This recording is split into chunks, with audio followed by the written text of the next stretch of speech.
Hi everyone, my name is Katie, and with me is my team Aaron, Yolanda, and Kita. Say hi everyone. Hey. Hey. Hey. Today we are going to discuss our research of social movements that support the LGBTQ community, specifically the youth within that community. First off, LGBTQ is a term used to identify a person's sexual orientation. It is an acronym that stands for lesbian, gay, bisexual, transgender, or queer, but it can also stand for more. In the United States, these specific individuals are constantly targeted by society because of their sexual orientation. So just like everyone else, the LGBTQ people have been included in these laws to protect them from danger. Yet the LGBTQ community are still being oppressed. According to the Lambda Legal Association, you don't have to be out to be protected under the Constitution from anti-LGBTQ discrimination. You don't even have to be LGBTQ. Discrimination based on perceived sexual orientation or gender identity violates your constitutional rights and may discrimination based on your friendship, family relationship, or other association with LGBTQ people. Most people don't even know that they can get into legal trouble for discriminating against LGBTQ people. This is because the law isn't just enforcing LGBTQ laws as much as they enforce other laws. It should be taken just as seriously. The United States has passed LGBTQ-specific laws including non-discrimination in state programs, prohibiting mental health professionals from using conversion therapy, requiring LGBTQ-specific training for foster care administrators, group home staff, and foster parents, and so much more. The fact that in 2020 we are still needing laws to tell people that we need to protect certain groups of people is mind-blowing to me. If laws like these are not going to be put to use, then why are they even here? It is sad since the law won't hold people accountable for their bigotry against the LGBTQ community that upstanding citizens have to take charge. For example, the ACLU of Alabama started a social movement in 1936 where LGBTQ individuals can feel safe to live in whatever gender identity they prefer. The ACLU has helped them with equal rights towards jobs, schools, housing, public areas, healthcare, and government assistance programs. Alabama now respects the LGBT community because of the ACLU, but they are still very far behind compared to California. Even though there are social movements like this that support the LGBT community, that doesn't mean that life is better. The community is still facing discrimination every day, which means they need way more support, especially the youth. I'm going to let the rest of my team explain why in more detail. Alright, thank you, Katie. Hi, guys. So, homelessness. Human life can be challenging at times, and in many instances, especially so for LGBTQ plus people. By choosing to live authentically as ourselves, we simultaneously put ourselves at risk for judgment. Sometimes this can yield love, acceptance, and respect. But it can sometimes create hate, discrimination, and even violence. This idea of being born LGBTQ is complicated for heteronormative agendas.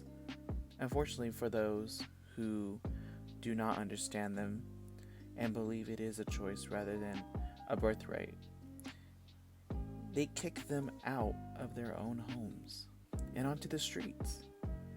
The idea of being born LGBTQ+ is complicated for those who aren't LGBTQ+. They are seen as different, and for some odd reason,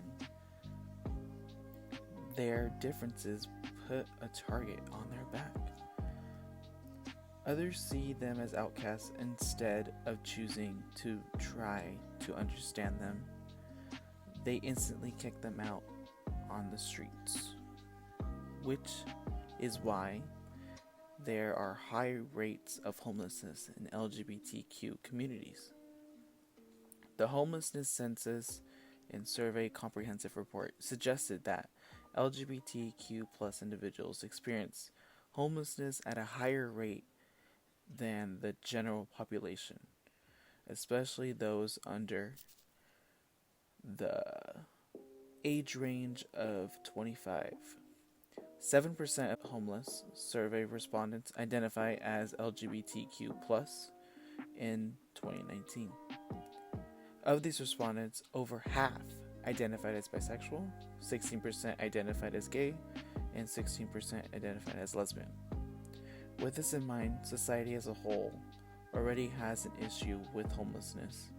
So not only does LGBTQ plus individuals have to tolerate the world seeing them as outcasts, they also have to deal with the hardship of no shelter because their families disown them. I guess you can say that's something like intersectional oppression. The article, Homeless LGBTQ plus Youth Face Greater Health Risk in Monterey County, mentions that homeless teenagers at a young adults in the Monterey County who identify as LGBTQ plus have an increase of mental health problems, sexual exploitation, and suicide. It was found that more than 40% of the total homeless population is the county said they were unable to obtain needed health care services.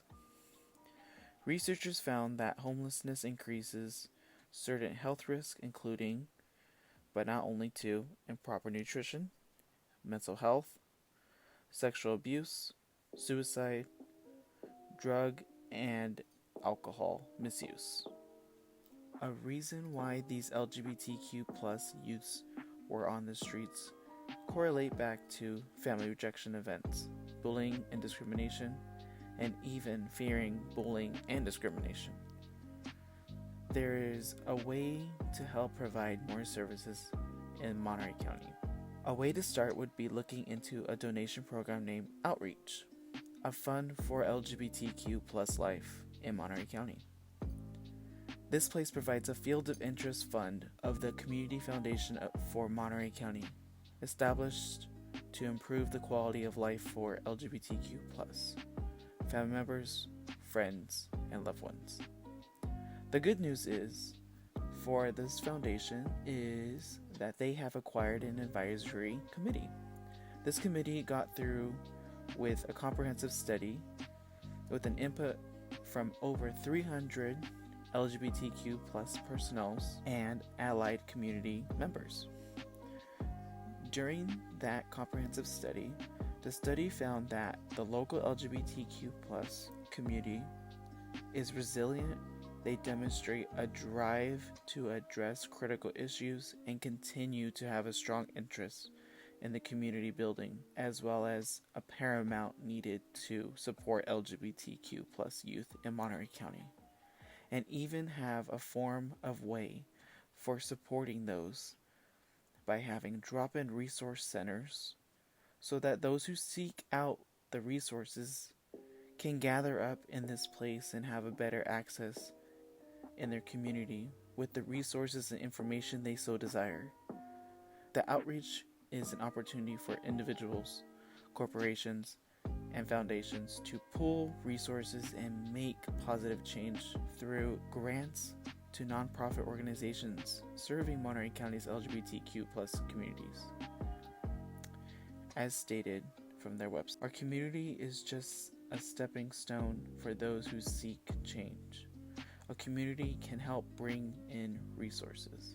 The life for LGBTQ plus should not be neglected. Whether those who live with bullying or those who get sent out as outcasts and become homeless, these LGBTQ plus people reserve the right to have access to their resources. Speaking of bullying, in schools, it is normal for the young people in the LGBTQ plus community to be harassed and physically abused by other youth.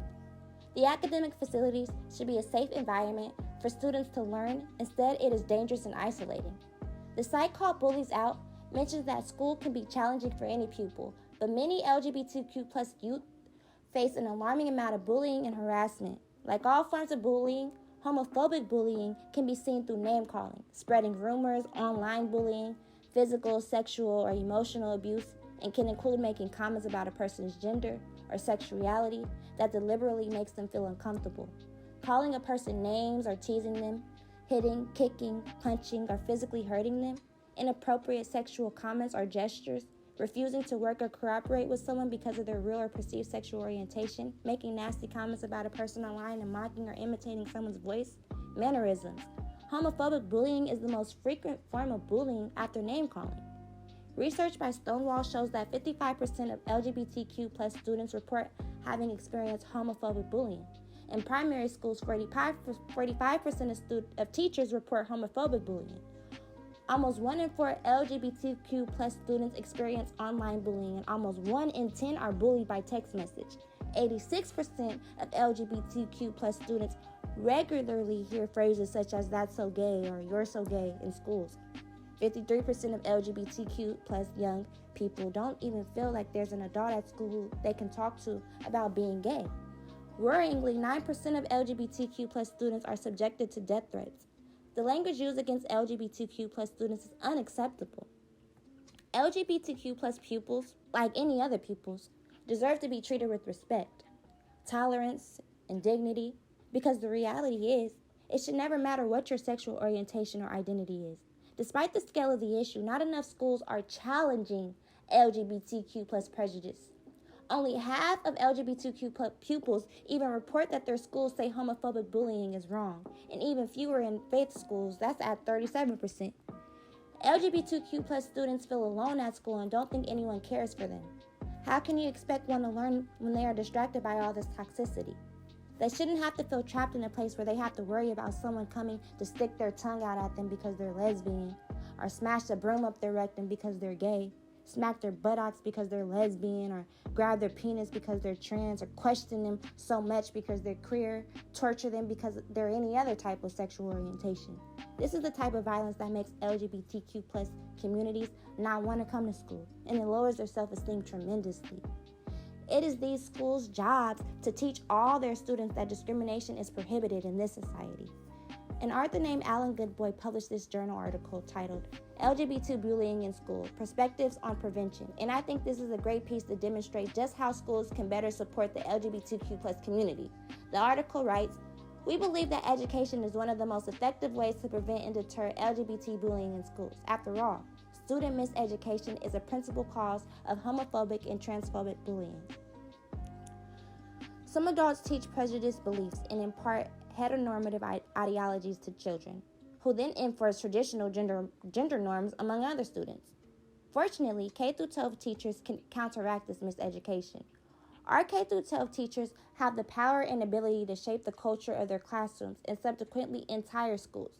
By teaching their students perspective-taking, empathy, respect, caring, and inclusion of the LGBT student body, a person can teach everything they know to all students and really show them and have the passion in it. Goodboy also says that, in the end, diversity and inclusion training may ultimately make a significant difference in how competently a K-12 teacher communicates with the bully or target of LGBT victimization, a parent or administrator, or even anyone within the community just in general.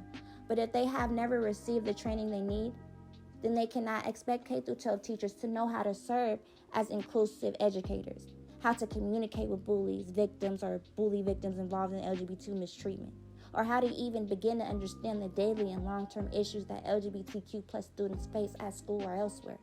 Once these teachers are held accountable and start doing as such, then most likely schools can start to feel safer for the LGBTQ community. During this research, our team got to interview a very awesome LGBTQ plus social activist named Sam Gomez, whose pronouns are they, them, and theirs. They love to work with the LGBTQ plus community because of their own personal experience. In our interview, Sam mentioned, "But I had a pretty rocky childhood. I'm not gonna lie. There is definitely some trauma around my identity. There was a lot of strife and rejection.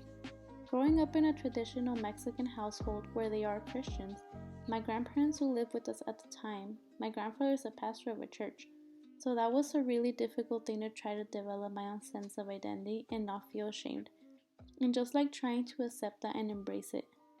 So I took a while to get into my own identity and feel good about it and accept myself alone. Just because of hearing all these things about how it's wrong to be LGBTQ+. There aren't too many people in this world that choose to help others, but Sam is unique and we need more people like them. Sam is currently helping youth at the Epicenter, which is known as a youth-led and youth-run organization that works towards empowering at-risk youth by providing them with a one-stop resource center. Furthermore, they even have mentioned to viewers that the Epicenter provides referrals and assistance for those in need. Their on-site services revolve around 4 pillars. Those pillars are housing, health and wellness, education, and employment. The Epicenter is an excellent place to start for those who seek help and want to be able to have access to the necessary resources they ought to find. Although many wish the center provided more services for individuals, it still makes a difference in having this site in Monterey County rather than providing nothing at all. We asked Sam how they feel about working with the LGBTQ+ community, and this is what they had to say. The center when I was about, I think I was 20 or somewhere around there. So it's been a while. I started off as a volunteer, and I volunteered for the Queer and Trans Youth Collective, which is a leadership team for the Argente program. But it was funny because I joined before Argente even had a name. And it was like in the very, very beginning foundation of it. And it all started, the Epicenter was created and founded in 2014. And I came on a year later, roughly around a year later. And they didn't have an LGBTQ program. And I actually got connected through one of the founders who happens to be one of my friends. And she, just called me and she was like, hey, we're starting an LGBTQ program here in Salinas. Like, would you want to join, or would you be interested in, getting involved? And I was like, wow, yes. Like, I never thought, growing up there would be, some kind of programming for LGBTQ youth, let alone me being a part of it. So I think, that was the very beginning of just my time with the Epicenter as a volunteer. And, I made my way up from volunteer to intern to program support to program coordinator. And then I also, became involved with other programs as well as a coordinator. And then, went into admin, and then now deputy director of the Epicenter. Is just been a really beautiful and fulfilling journey. So yeah, that's kind of how I got my start. We really love the fact that they are an open book and they did not mind exposing their life to us. They mentioned, you can literally ask me anything. Their confidence and security is a quality the society needs. The LGBTQ+ community doesn't live for others, and they are who they want to be. They aren't misleading anyone, and that makes them real. One way we think we can contribute to these social movements to help youth out of homelessness and being bullied is by providing a safe space for LGBTQ+ individuals who come and express themselves and be around people who accept them. Sam agrees that it is such a great feeling to share a space with others who have similar background stories. To hear about the work they do feels good, and it's so beautiful to feel included in a really nice environment. So to the audience, we want to close by letting you know that the world is not here for select individuals only. The world is here for all. A person should not have to be without shelter or be bullied because of their sexual orientation. The more people we have in this movement, the more the world will see that discrimination against the LGBTQ+ community is a serious societal issue. Thank you.